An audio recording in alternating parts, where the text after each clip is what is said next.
Hey guys, welcome to the studio. So today we'll be going over Rosa's Harpoon cannon.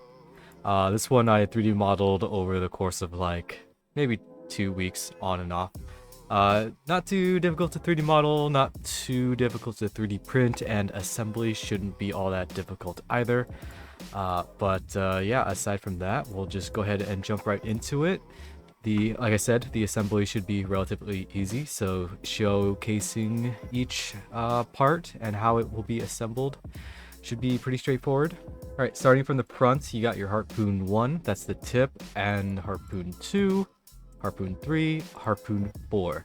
Now, a lot of this entire Harpoon cannon is pretty much a horizontal staff. It's very linear, with a few things to note. This is Harpoon hook. There are 3 of them, and they're all the same. You can just 3D print one and then repeat.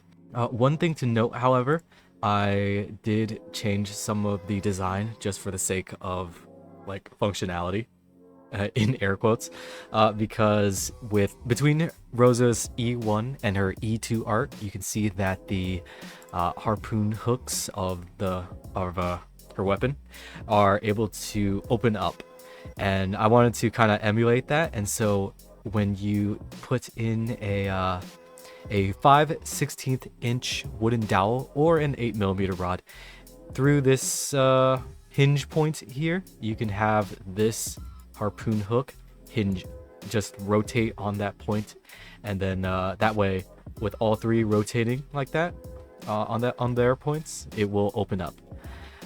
One thing to note though, when you assemble this, you're going to want to apply, you're going to want to put in your dowel through here and then apply just a little bit of super glue on the exterior on both sides, and try your best to avoid adding super glue into the interior. Otherwise, you're going to you're gonna seal it up, and that's just no good.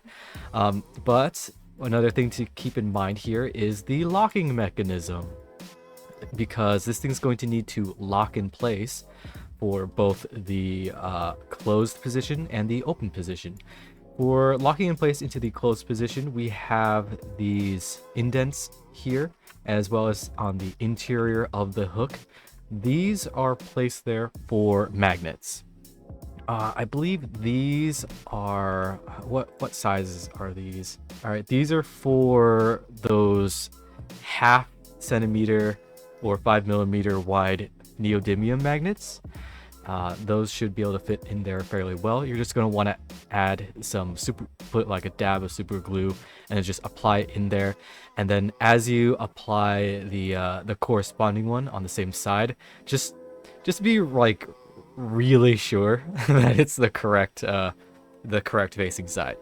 And then because all of these are very close to each other, you're going to want to like do it one at a time.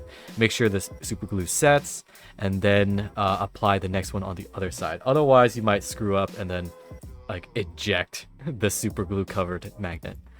And likewise, on this bottom side here, I have this indent, this little hole here. And on the other side of this, we have this hole here as well. This is a 1 centimeter wide hole for a 1 centimeter wide neodymium magnet. Same principle, it's just the locking orientation will be on the open position for these hooks. Fairly long explanation for that, but just something to keep in mind when you assemble and when you make use of the open and closed mechanism. Yep, there are the rest of the hooks, and then we're going to move on. Here's Harpoon 5. Here's Body 1.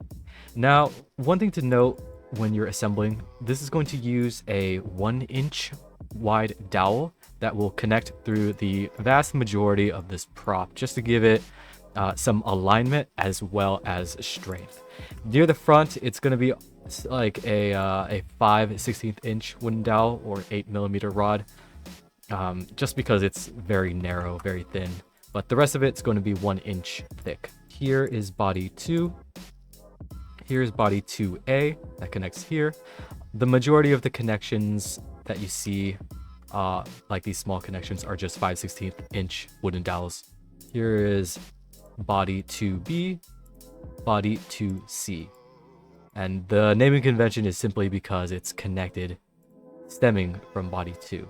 Here's body 3, body 3A, body 3B. And as you can see, I have these additional wooden dowels just to help with alignment. Body 3C, body 3D, body 4. Here is body 4A. And the rest of the side pieces for body 4, essentially the handle, for example, 4B, 4C, 4D, and 4E here, the parts that make up this handle. As you 3D print this, be sure to 3D print them at a much higher infill than you would for the really chonky pieces like body 4. Body 4, it's okay to print it at a relatively low infill.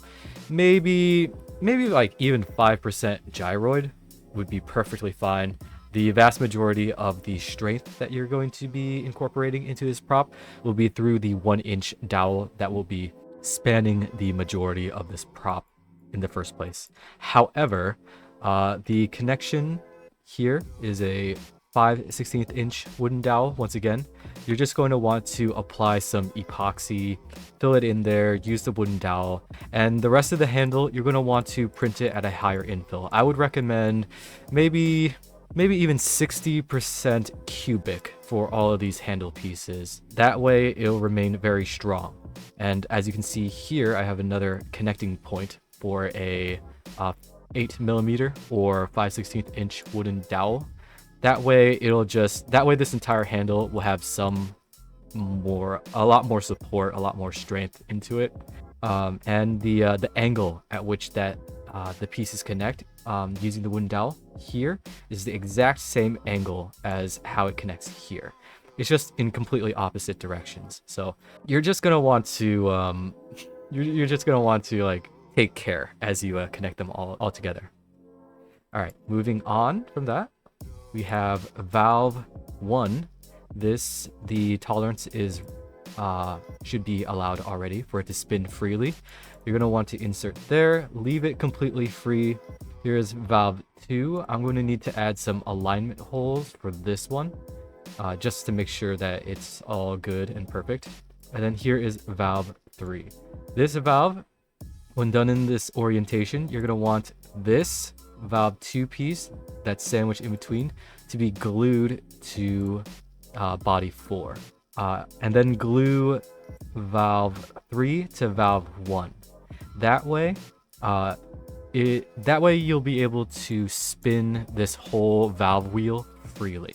And once again, I'll add some alignment holes for valve 2 and body 4. That way there's no guessing as far as assembly. Here is body 5, a very big chunky piece.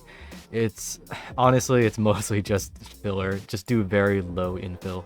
Here's body 5A, 5B up here. Here's 5C, and then we're moving all the way to the back to body 6L and body 6R.